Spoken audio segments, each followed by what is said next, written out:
Vou atender clientes na área ambiental. Como conseguir as informações que eu preciso? Quais são os documentos necessários para a CETESB? Onde eu acho essas informações? Posso atuar na área de licenciamento ambiental sem ser formado nessa área? Eu sou o Akira Okuyama e eu vou te ajudar a ter seus projetos ambientais aprovados com mais rapidez. Você já passou por alguma situação em que foi questionado por alguém e não soube responder de imediato? Nessa área de meio ambiente existem muitas perguntas sobre licenças que nem todo mundo sabe responder. E não tem problema nenhum nisso. É normal a gente ser abordado com algumas perguntas que, de imediato, não sabemos responder. Se você já trabalha na área, mas ainda não está familiarizado com algo relacionado às licenças ambientais, antes de responder e acabar metendo os pés pelas mãos e perder o seu cliente em potencial, faça as perguntas certas e mostre-se à disposição para ajudá-lo. Antes de mais nada, precisamos entender a necessidade da pessoa. É normal a gente ser abordado por alguém dizendo que precisa de um papel CETESB ou de alguma informação relacionada à CETESB e não sabe por onde começar. Para entender a situação, você pode fazer essas perguntas para poder fazer uma melhor triagem de informações e ter uma resposta mais assertiva. Quem informou esse cliente que ele precisa desse papel CETESB? Algumas vezes pode ser uma instituição bancária, por exemplo, que está pedindo um documento que comprove que a CETESB foi consultada sobre aquela empresa. Ou pode ser que ele tenha recebido uma carta ou e-mail informando que ele precisa se regularizar ou renovar uma licença. Qual é o ramo de atividade do empreendimento? Se você puder saber o número do CNAE, a Classificação Nacional de Atividades Econômicas da atividade, terá mais assertividade se a atividade principal do empreendimento precisa ou não de licença. Ou, se o cliente recebeu um e-mail da CETESB informando que ele precisa renovar a licença, busque informações sobre essa licença através do próprio cliente ou na internet. A consulta no site da CETESB para esse tipo de informação é pública. Ou, se ele recebeu uma carta informando que ele precisa de licença, procure saber com o cliente quem enviou a carta e o que diz nela, para poder orientá-lo corretamente.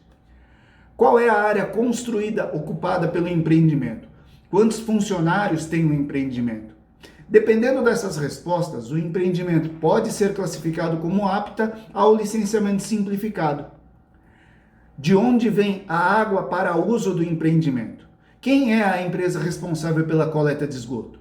O empreendimento está em área urbana ou rural? Às vezes, essas informações podem ser comprovadas através da conta de fornecimento de água e coleta de esgoto ou a outorga de direito de uso de recursos hídricos. À medida que seus conhecimentos nos processos administrativos da CETESB for sendo aprimorado, a interpretação das respostas a essas perguntas se torna naturalmente mais fácil e a orientação ao seu potencial cliente é mais segura. Mas só isso basta para começar no licenciamento ambiental? Não. Estas perguntas servem como base para a abordagem do seu potencial cliente. Dependendo das respostas, você parte para a resolução das questões que estas primeiras perguntas vão apontar. Por exemplo, se é uma instituição financeira que quer um papel CETESB e se a atividade do empreendimento não for licenciável, você já deve ter visto isso através do CNAE. Muito provavelmente eles estão pedindo um DAIU, que é a Declaração de Atividade Isenta de Licenciamento, que é eletrônica, autodeclaratória, automática e gratuita. Ou seja, é um serviço que vai demorar uns 20 minutos para você fazer e tem tudo para cobrar um preço razoável por isso e o seu potencial cliente sai satisfeito por ter sido bem atendido. Se, por outro lado, for uma atividade licenciável, a depender das respostas da terceira pergunta, quantidade de funcionários e metragem quadrada do empreendimento, será VRA, Via Rápida Ambiental, também eletrônico, autodeclaratório, automático e gratuito, mas você vai levar uns 40 minutos para fazer. E igualmente, seu potencial cliente sai satisfeito porque foi bem atendido e teve sua demanda rapidamente resolvida. Mas como eu sei que é um VRA? Eu já fiz um vídeo sobre esse tipo de licenciamento simplificado, mas eu vou te responder. Se o empreendimento estiver instalado em uma área igual ou menor que 2.000 metros quadrados de área construída e tiver menos de 100 funcionários, não precisar de intervenção em APP, em área de preservação permanente, para a sua implantação, nem realizar ou suprimir corte de vegetação nativa ou corte de árvores, além dos limites do procedimento simplificado, além de outros critérios relativos ao procedimento industrial, esse empreendimento estará apto ao licenciamento através do VRA. Lembrando que o VRA foi idealizado para atividades de baixo impacto ambiental e está disponível no PLA, o Portal de Licenciamento Ambiental da CETESB. As solicitações devem ser preenchidas através de uma série de perguntas e respostas, por isso o procedimento é chamado de autodeclaratório e, em caso de deferimento da solicitação, a licença simplificada, ou o DAIL, é emitido ao final do procedimento. Por outro lado, se o seu potencial cliente lhe procurou porque recebeu uma carta ou e-mail da CETESB, precisamos verificar algumas informações antes de tomar qualquer atitude. É normal a sede da CETESB enviar cartas de convocação para alertar os empreendimentos que possuem licenças emitidas a providenciarem a sua renovação sob pena de aplicação de sanções cabíveis. Em alguns casos, em razão dos tempos modernos, essa convocação também pode se dar através do envio de e-mails. E quando esse aviso chega, é um alvoroço, pois o alerta faz menção à aplicação de multas. Daí você já viu, né? Como você deve saber, a renovação de licenças deve se iniciar com antecedência mínima de 120 dias da data da expiração da licença. E a grande maioria dos empreendimentos cumpre esse prazo. Então, quando o empreendimento recebe uma informação dessas e a licença já está emitida e renovada, a maioria estranha o envio e questiona se a licença realmente está válida, se o procedimento foi feito corretamente, se não foi um engano. Enfim, sempre surge alguma dúvida. É muito comum ligar para o órgão ambiental e perguntar o porquê da carta ou e-mail. E é sempre um alívio saber que está tudo em ordem e que o aviso pode ser desconsiderado no caso da licença já ter sido emitida. Na página da CETESB existe um link onde é possível a consulta aos documentos emitidos. Eu vou deixar esse link disponível aqui. Basta inserir um dos critérios, pode ser o número da SD, o CNPJ, a razão social, o endereço ou o CEP e fazer a consulta. Se você já tiver o número da licença CETESB e quiser confirmar se a licença é verdadeira, pode ir nesse outro link para consultar a autenticidade. Esse link também eu vou deixar aqui, mas ele está no corpo da licença. Basta selecionar o tipo da licença que você tem nas mãos e digitar o número da licença para saber se ele é real. E qualquer pessoa pode fazer isso. Não falei que essa consulta é pública? Agora, a situação fica um pouco mais complicada se o empreendimento não fez nada para renovar a licença, ou encerrou a atividade, ou mudou de ramo. Enfim, vai depender de mais informação para você poder ajudar esse potencial cliente. Vamos ver as situações possíveis. A empresa encerrou a atividade ou mudou de ramo e não avisou a CETESB. Nesse caso, verifique o KNAI da atividade e se o CNPJ está baixado na Receita Federal. Ou, se realmente a empresa não tiver um KNAI licenciável ou o CNPJ já estiver baixado, faça uma declaração, peça para o proprietário ou responsável legal do empreendimento para assinar e envie à CETESB através de uma carta com AR. Por que o AR? Porque atualmente não dá para ir na agência e ser atendido em razão da pandemia. Dessa forma, a atividade estará regularizada e se a empresa deixou de funcionar, a licença será baixada. Ainda assim, avise o proprietário ou responsável legal que haverá uma vistoria da CETESB a qualquer tempo para comprovação dos fatos apontados na comunicação. Outra situação é a atividade estar funcionando e não ter feito nada para sua renovação de licença. Nesse caso, aconselhe seu potencial cliente a se apressar e corra para dar entrada na renovação de licença através do PLA, o Portal de Licenciamento Ambiental da CETESB, de modo que tudo ocorra o mais rápido possível, pois Caso haja uma vistoria e o empreendimento esteja ainda sem a devida licença de operação, ele vai ser autuado. Primeiramente com uma advertência, um puxão de orelha, para que se regularize imediatamente. Caso não ocorra essa regularização, aí o processo vai para a fase das multas. E daí para frente corre até o risco de paralisação do empreendimento, em casos mais extremos. Quanto mais você estiver preparado com essas situações, maior vai ser o seu domínio e controle, de modo a tranquilizar o empreendedor e ganhar a confiança e a fidelidade dele para futuras situações. Eu vou passar mais algumas informações sobre renovações de licença. Qual o prazo para a solicitação de renovação de licença de operação? Com exceção da licença de operação de loteamento, a renovação de qualquer licença de operação de uma atividade ou empreendimento deverá ser requerida com antecedência mínima de 120 dias da expiração do seu prazo de validade, que está fixada na respectiva licença. O que ocorre se eu não cumprir com esse prazo?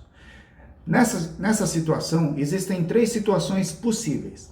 Se você entrou com a solicitação da renovação de licença antes dos 120 dias, seu empreendimento estará em dia com as obrigações ambientais, mesmo que a sua licença vença e o órgão ambiental não tenha liberado sua renovação. Você não será penalizado. A outra situação é se você entrar com a solicitação de renovação entre os 120 dias e a data de vencimento da renovação. Vamos supor, você entrou com 90 dias. Nesse caso, o empreendimento estará em dia com as obrigações ambientais até o dia de vencimento. Porém, caso haja alguma reclamação ou evento que resulte em alguma vistoria, existe grande chance do empreendimento ser advertido por estar operando sem as devidas licenças. A terceira situação é se você entrar com a solicitação de renovação depois que a licença venceu ou nem ter entrado com a solicitação de renovação. Nesse caso, o empreendimento estará sujeito às penalidades cabíveis por estar operando sem a respectiva licença de operação. Ou seja, receberá uma advertência, por isso, com prazo para providenciar a sua renovação, e caso não protocole a solicitação no prazo determinado, poderá ser multado, até que providencie o pedido e inicie o processo de renovação. Mas o que é uma renovação de licença? A renovação de uma licença de operação é um procedimento em que o órgão ambiental confirma que o empreendimento continua operando seguindo os procedimentos e recomendações listadas na licença de operação. Todos os equipamentos continuam devidamente regulados para evitar dano ambiental e seus resíduos industriais estão sendo corretamente e ambientalmente descartados. A emissão da renovação de licença é a comprovação técnica de que o empreendimento continua apto a operar seguindo os controles ambientais, não causando degradação ambiental. No caso de haver modificações ou implantações de novos equipamentos, é preciso solicitar uma nova licença ambiental? Quando ocorre ampliação de área construída do empreendimento ou a instalação de novos equipamentos que impactem diretamente no aumento de produção, deverá ser solicitado junto ao órgão ambiental competente a sua respectiva licença prévia ou a licença prévia concomitante, ou seja, ao mesmo tempo com a licença de instalação desta ampliação e ou de novos equipamentos. Nesse caso, quando houver a solicitação de renovação da primeira licença de operação inicial e houver alguma licença referente à ampliação de equipamentos e ou de área, estas licenças serão combinadas, gerando uma licença de operação atualizada do empreendimento. E no caso, se o empreendimento mudar de endereço ou de atividade econômica ou de razão social, a licença continua válida ou eu tenho que alterar alguma coisa também? Dentro do portal de licenciamento ambiental, existe uma opção de alteração de documentos. Lembrando que, para todas essas situações, há a necessidade da comprovação dos fatos que ocasionaram a alteração. Caso eu esteja desativando a minha atividade ou o meu empreendimento, como é que eu devo proceder? Em caso de encerramento da atividade econômica, objeto da licença de operação vigente, deve-se comunicar ao órgão ambiental competente desse encerramento. É bastante informação, né? Mas como é que eu faço para saber de tudo isso se eu não tenho experiência? Primeiro ponto, busque conhecimento. Parece óbvio falar isso, mas nós sempre temos a impressão de que já sabemos de tudo e que não precisamos aprender mais nada. A parte ambiental é muito vasta e está sempre em constante atualização. E nós que trabalhamos na área precisamos estar sempre aprimorando esses conhecimentos para podermos entender tudo aquilo que nosso cliente está precisando e o órgão ambiental está pedindo. Sugiro que você se aprofunde sobre as licenças ambientais e sobre autorizações florestais no estado de São Paulo, pois é nesse campo de atuação que a consultoria ambiental mais consegue prospectar seus clientes. Segundo ponto, busque informações. Hoje em dia existe muita informação em cursos, nas escolas, nos livros. Existem documentos, áudios e vídeos falando sobre os mais diversos assuntos, incluindo o licenciamento ambiental. Lógico que muita informação precisa ser filtrada antes de ser divulgada. Por exemplo, a legislação de um estado pode ser mais branda ou restritiva do que em outro estado. O bioma da Mata Atlântica, presente no sul e sudeste do Brasil, é diferente da caatinga, que predomina no norte e nordeste, e assim por diante. Outra alternativa são os sites dos órgãos ambientais, pois neles existem muita informação importante para a atividade da consultoria ambiental e principalmente sobre a legislação em vigor, por exemplo. Terceiro ponto, visite consultorias ambientais. Caso você se disponha, pode também visitar essas consultorias mais atuantes no mercado da sua região para adquirir conhecimento sobre a atuação e área de atendimento. Importante é não achar que você não precisa aprender mais nada, pois acabou de sair da faculdade e já aprendeu tudo, pois a vida acadêmica é uma boa fonte de conhecimento, mas na prática a realidade é bem diferente. Saber sobre os processos administrativos da CETESB, conhecer os documentos necessários para os tipos de licença que o órgão ambiental exige e transmitir conhecimento e confiança aumentam sua credibilidade no mercado e, consequentemente, transformam essas oportunidades em ganhos financeiros. Falando em documentos necessários, quais são os documentos necessários para a CETESB? Onde eu acho essa informação? Responder essa pergunta implica em saber exatamente o que você precisa da CETESB. Dependendo da resposta, você nem precisa apresentar nenhum documento para a CETESB, mas precisa saber de algumas informações para iniciar ou dar continuidade numa solicitação. Para você ter uma ideia geral sobre os documentos necessários para preparar licenças ambientais, é recomendado visitar o site do órgão ambiental e verificar quais são as exigências para o tipo de licença que você quer. Basicamente, são os documentos da pessoa interessada no processo, que pode ser pessoa física ou jurídica.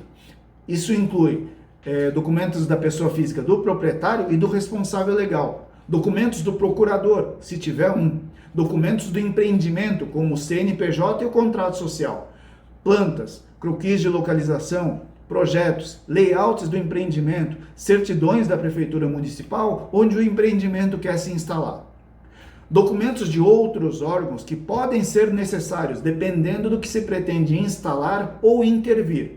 Por exemplo, o FCA, a ficha de caracterização da atividade do IFAM, o Instituto do Patrimônio Histórico e Artístico Nacional. Outorga, ou a dispensa de outorga de uso de água emitida pelo DAEE, o Departamento de Águas e Energia Elétrica. Se for um imóvel rural, é preciso o cadastro do CAR. Laudo de potencial atrativo de fauna do CENIPA, que é o Centro de Investigação e Prevenção de Acidentes Aeronáuticos, do COMAER, o Comando da Aeronáutica. Do IBAMA, que é o órgão federal de meio ambiente. São dois documentos necessários. É o CTF/APP, que é o Cadastro Técnico Federal de Atividades Potencialmente Poluidoras, e o CTF/AIDA, que é o Cadastro Técnico Federal de Atividades e Instrumentos de Defesa Ambiental, além do CR, que é o Certificado de Regularidade. Se essa empresa ela for MEI, ou ME, ou EPP, ela deve apresentar também os documentos da JUSESP e uma declaração de responsabilidade no caso de deixar de se enquadrar nessas categorias. Mas, e se não for uma solicitação de licença? Que outros documentos a CETESB emite? Além das licenças ambientais, a CETESB emite os CADRs, que são os certificados de destinação de resíduos de interesse ambiental, o DAIL, que eu já expliquei anteriormente, aprova loteamentos residenciais, regulariza AIAs, que são os autos de infração ambiental emitidos pela Polícia Ambiental do Estado, emite autorizações florestais, entre outras atividades de controle e fiscalização de atividades que usam recursos naturais e são potenciais fontes de poluição. Para o DAIL, como eu já informei, o preenchimento da solicitação é online e a declaração é emitida automaticamente no final do procedimento. Para o CADRE, é importante saber quais são os resíduos que serão transportados. Para loteamentos, é importante ler e reler o manual do GRAPROAB, disponível no site da Secretaria de Habitação do Estado. E para regularização de AIA, os autos de infração ambiental, existe todo um procedimento que deve ser realizado no CBRN, que é a Coordenadoria de Biodiversidade e Recursos Naturais, ou o CFA, que é o Centro de Fiscalização Ambiental, da Secretaria Estadual de Meio Ambiente. Para conseguir atender seus clientes e entender as suas necessidades, é muito importante entender o papel do órgão ambiental e conhecer seus processos e seus documentos. Eu posso atuar na área ambiental sem ser formado nessa área? A área de licenciamento ambiental é bem ampla e mesmo quem não tem muitos conhecimentos na área ou nem mesmo é de alguma área relacionada a meio ambiente, pode atuar sim. Em todo o processo de licenciamento ambiental são necessários documentos e análises. Dentre os documentos, existem os de caráter pessoal, como tanto da pessoa física como da pessoa jurídica, do empreendimento ou propriedade, e os de caráter mais técnicos, como plantas, projetos, laudos e pareceres. As análises são voltadas para quem tem conhecimento técnico e envolve inclusive o comprometimento do profissional que elaborou essas plantas, projetos, laudos e pareceres. Ou seja, é preciso a ART, a Anotação de Responsabilidade Técnica. Sabendo dessas informações, pode-se notar que, independente da formação acadêmica, qualquer pessoa pode juntar os documentos e iniciar um processo de licenciamento ambiental. O conhecimento técnico é necessário para a parte técnica do procedimento, mas ir atrás de cartório e prefeitura pode ser feito por qualquer pessoa. Nada impede você de fazer uns bicos na área, seja iniciando um processo de licenciamento, ou solicitando um CADRE, ou até mesmo emitindo um VRA para um licenciamento simplificado ou autorização florestal simplificada. O VRA é o Via Rápida Ambiental, que é o procedimento simplificado e eletrônico da CETESB para empreendimentos de baixo potencial poluidor. E até mesmo para emitir um DAIL, a Declaração de Atividade Isenta de Licenciamento, que é o documento para comprovar que aquele empreendimento está dispensado da licença da CETESB. O que você precisa é buscar conhecimento para saber quais são os assuntos e documentos envolvidos nessa área. Relacionamento para estar em contato com quem precisa de orientação ou de documentos. Aprendizado para aprender sempre, pois é uma área bem abrangente cujas atualizações são constantes. E saber prospectar clientes. Conhecimento tem várias fontes. Pode ser livro, escola, curso, desde que de procedência comprovada e que tenha como princípio fundamental a lisura e a integridade. Nada de jeitinho, mesmo porque quem prevalece na área ambiental é a lei. Relacionamento é saber conversar sobre os mais variados assuntos, saber ser simpático, solícito, íntegro, empático e comprometido. Se estamos falando de meio ambiente, é preciso ter em mente que esse assunto afeta a todos. Aprendizado independe de formação. Do mesmo modo que adquirimos conhecimento, o aprendizado pode ser aprimorado. Às vezes, escolhemos aprender pela maneira mais difícil, que é errando e errando novamente e tentando novamente. Às vezes, a gente escolhe a maneira mais fácil, mas sempre será aprendizado. Nessa área de licenciamento ambiental não é diferente. A gente não aprende a fazer e acerta da primeira vez. Conhecimento teórico é bom, mas nem sempre funciona na prática. Muitas vezes a gente acha que é uma coisa e quando a gente vai ver não é nada daquilo que a gente achava. Eu sempre digo e repito, não tem achismo. Na dúvida, pergunte. Eu lembro de um consultor que vinha protocolar seus pedidos de queima de cultura agrícola para fins fitossanitários, ainda no tempo da integra física de documentos. Precisava agendar e na agência onde eu trabalhava, por ser uma das maiores do estado, esse agendamento chegava a demorar 2 semanas para conseguir um horário. Trazia documentação, sempre faltava alguma coisa. Ora era uma declaração, ora era falta de uma assinatura. Às vezes ele trazia o boleto, mas esquecia o comprovante de pagamento. Outras vezes a declaração não era nada daquilo que o órgão precisava. Teve uma situação que ele trouxe a previsão da época de queima, mas o agendamento demorou tanto que a data que já tinha passado e ele nem tinha conseguido protocolar os documentos. Mas, de tanto ele ir e vir e a cada vinda para protocolar a complementação de documentos, era preciso fazer um novo agendamento.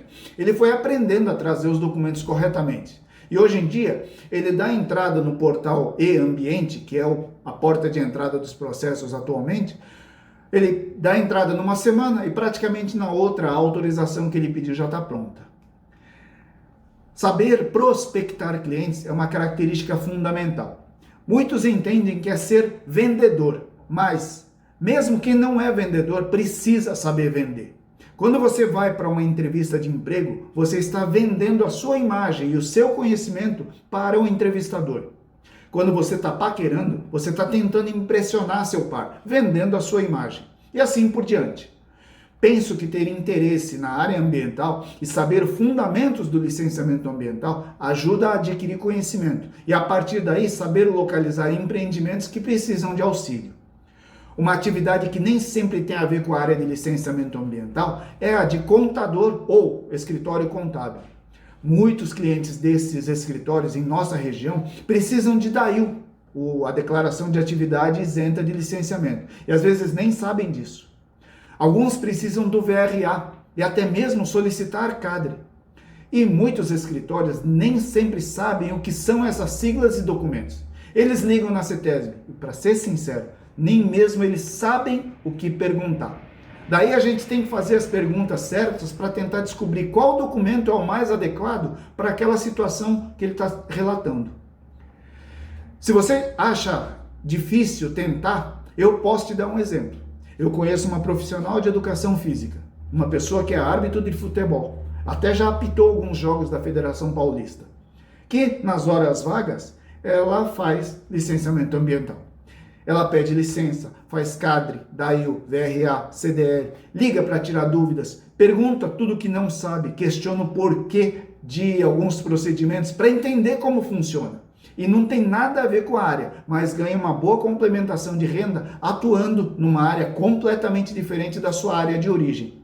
E não tem nada de mais nisso. E você, quer começar nessa área? Que tal começar aos poucos e ir se aprofundando? Aprender sobre os processos administrativos do órgão ambiental, seus documentos e exigências, aprimorar seus conhecimentos, anotar suas dúvidas e questionar as pessoas certas sobre o assunto, pode fazer você ter alguns ganhos financeiros numa área de atuação diferente da sua área de origem. Uma curiosidade, você sabe o que é e para que serve uma procuração? A procuração é um instrumento legal e formal, pelo qual uma pessoa autoriza a outra a agir em seu lugar. Trata-se de uma formalidade jurídica que cede a alguém poderes de outra pessoa. A pessoa que cede a procuração é chamada de outorgante, e quem recebe os poderes é conhecido como outorgado. Essa transferência de poderes pode ocorrer através de procurações particulares ou públicas. As procurações particulares são aquelas que podem ser redigidas e assinadas por qualquer pessoa, enquanto as públicas devem ser elaboradas e registradas em cartórios. Por esse motivo, as procurações públicas possuem maior eficácia jurídica, sendo aceitas em qualquer órgão, além da possibilidade de emissão de certidões. Lembrando que a confecção de procurações públicas tem custo. Apesar de ser um documento formal, não existe previsão exata de como uma procuração deva ser redigida ou formatada. O Código Civil Brasileiro, em seu artigo 654, parágrafo 1º, exige somente que a procuração contenha a indicação do local onde ela foi passada, a identificação do outorgante e do outorgado, a data e o objetivo da outorga e a descrição e a extensão dos poderes conferidos. Aí você vai me perguntar assim, onde é normal a apresentação da procuração nos órgãos ambientais?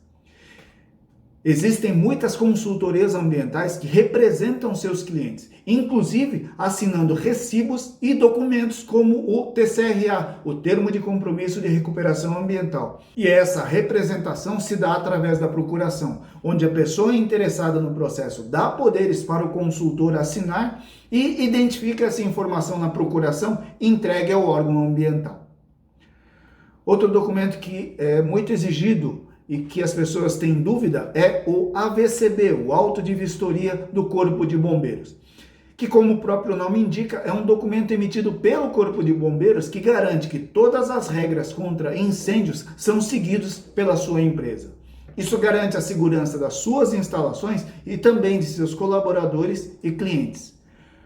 Por que você precisa de um auto de vistoria do Corpo de Bombeiros? Se a sua empresa não tem um AVCB, ela está atuando de forma irregular e caso ocorra um sinistro em suas instalações, as penalidades contra a empresa e contra você, proprietário ou representante legal, são severas. Em muitos casos, o incêndio e as suas consequências, como feridos e mortos, é julgado como crime doloso. Isso significa que a empresa assumiu o risco, está ciente de todos os perigos de não atender às regras do Corpo de Bombeiro. Quando você deve solicitar um AVCB? A priori, se você está começando um negócio e quer estar com tudo certo para poder trabalhar, você deve fazer a solicitação do AVCB antes de abrir as portas do seu estabelecimento. Se essa não é a sua situação, há outros 4 casos em que também é necessário a solicitação do AVCB ou de um novo laudo, caso o primeiro já tenha sido emitido. Construção ou reforma das instalações da empresa, mudança da ocupação ou do uso, ampliação da área construída e regularização das atividades e áreas de risco. Esteja certo, a prefeitura da sua cidade eventualmente aparecerá para cobrar pelo auto de vistoria do Corpo de Bombeiros. O próprio órgão ambiental também solicita a apresentação do AVCB em seus processos de licenciamento ambiental. Caso você não tenha esse AVCB, eles vão determinar que a situação seja regularizada em um prazo de 180 dias. O documento do auto de vistoria pode ter de 1 até 5 anos de validade, dependendo do local onde sua empresa está estabelecida. Agora, talvez você esteja esperando o momento de começar e pode pensar assim: quando eu entender tudo sobre licenciamento ambiental, eu começo. Quando eu tiver os melhores equipamentos, os equipamentos mais top do mercado, eu vou ser o melhor. Quando eu terminar de ler toda a legislação, eu vou estar pronto para atender todos os clientes da minha lista. Você já ouviu essas frases? Se identifica com alguma delas? Já passou por isso? Conhece alguém que tenha pensado assim? A área de licenciamento ambiental, ou melhor, o assunto meio ambiente tem muitos aspectos e peculiaridades. Uma legislação dinâmica que muda constantemente. E cada região do estado, do Brasil, tem uma característica regional e de preservação. Eu penso que não existe hora para começar. Ou melhor, já está tarde para começar. Se você espera que por conta do conhecimento, da legislação, dos equipamentos, vai chover cliente para você, eu preciso te informar que esses aspectos não fazem muita diferença no negócio, não. Eu já vi gente desorganizada trabalhar varando a madrugada para entregar projetos. Eu já vi engenheiro fazer medição com trena manual. Eu já encontrei consultor na copiadora, porque a máquina de xerox da empresa tinha acabado o toner. E também vi estagiário entregando laudo técnico melhor que o engenheiro responsável pela obra. Eu vou te dizer que nem sempre o melhor é o que entrega o que é necessário.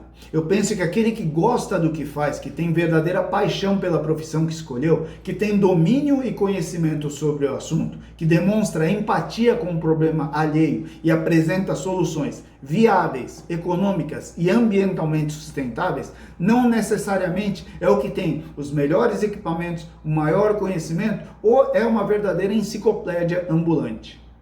Óbvio que existem os excelentes profissionais da área, gente que tem escritório localizados em áreas nobres das grandes cidades e até alguns que têm os melhores equipamentos do mercado.